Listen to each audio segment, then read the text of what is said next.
Donc je crois que c'est en rapport avec le setting du film, comment on dit ça, l'Erasmus. Parce que donc on est en échange dans un autre pays et c'est assez dur de former des relations stables à l'Erasmus. C'est un peu comme une summer camp, comme si on est petite et on passe des vacances avec des autres jeunes.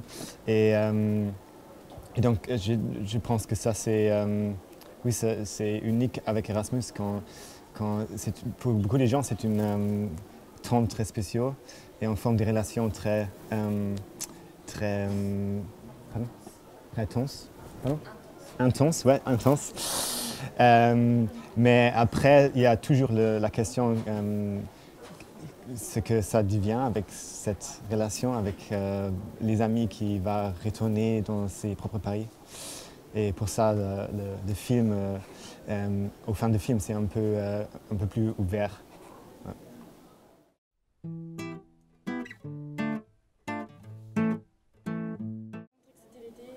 Non, c'était très important pour moi de raconter l'ambiance d'un été. En fait, l'idée avec la chanson d'été, la tube d'été, c'était vraiment donner le film une ambiance de la nostalgie. Et donc, on a choisi de tourner le film sur film et pas sur une caméra numérique parce que ça donne au film une ambiance de la nostalgie et un peu le look des films des années 60. Ouais.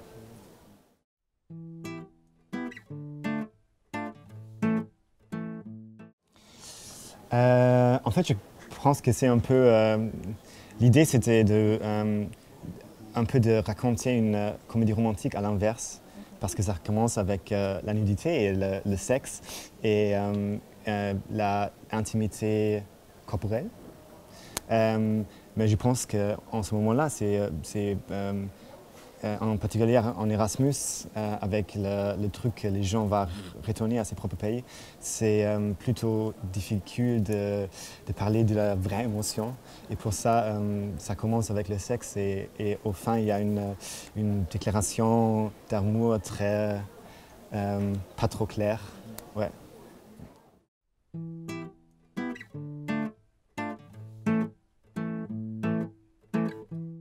Ouais. En fait, j'ai appris qu'il y a déjà plus d'1 million de bébés d'Erasmus. Et donc, ça vraiment rapproche des gens des autres pays. Mais aussi, je pense que maintenant, avec le système de l'université, avec le bachelor-master, c'est plus facile de faire ses études entre des autres pays. Et avec la citoyenneté, comment on dit ça? Citoyenneté. Citoyenneté européenne, parce que moi j'ai passé 4 années au Royaume-Uni et c'était très facile d'habiter là-bas grâce à donc l'Erasmus et la liberté que la citoyenneté européenne m'a donnée. Ouais.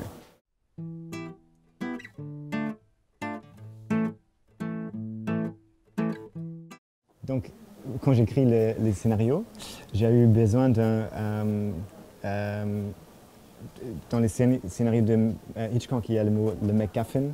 C'est une chose que les gens cherchent et qui avance le plot, l'histoire. Et donc, j'ai eu besoin de quelque chose pour lequel il va se rencontrer toujours.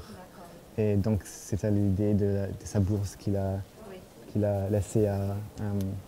Et le choix des objets est symbolique pour vous ou pas?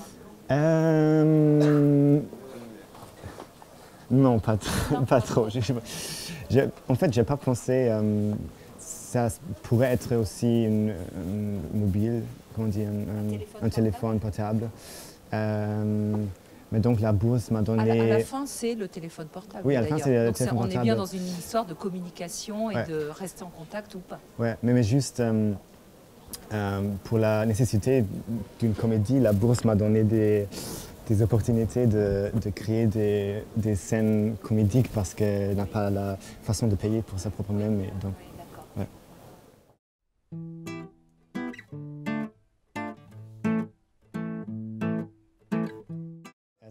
Donc c'était très important pour moi parce que en rapport avec l'authenticité. Et donc on a commencé à chercher des étudiants qui font son Erasmus à Munich, mais on n'a pas trouvé des acteurs. Et j'ai travaillé avec une casting director, comme on dit, un directeur de casting à Berlin qui nous a aidé de chercher les acteurs en Espagne, mais aussi en Italie et toute la Scandinavie. Et moi j'ai fait des castings sur Skype. Et les deux sont venus chez nous. Ils ont habité avec un autre appartement. Moi, je partage un appartement avec le chef-op du film. Et donc, ils sont venus à Munich pour 10 jours et on a essayé avant et tourné le film. Et c'était un peu comme un échange d'Erasmus, petite, juste à tournage.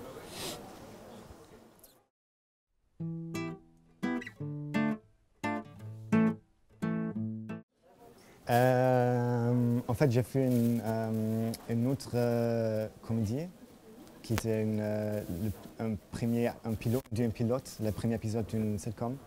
Mais ma prochaine projet va être très différent, plutôt documentaire parce que je vais l'Indonésie, d'où mon père vient originalement, pour faire ça. Et donc, c'est une autre, comment on dit, je vais m'essayer dans un autre genre qui c'est plutôt un drama.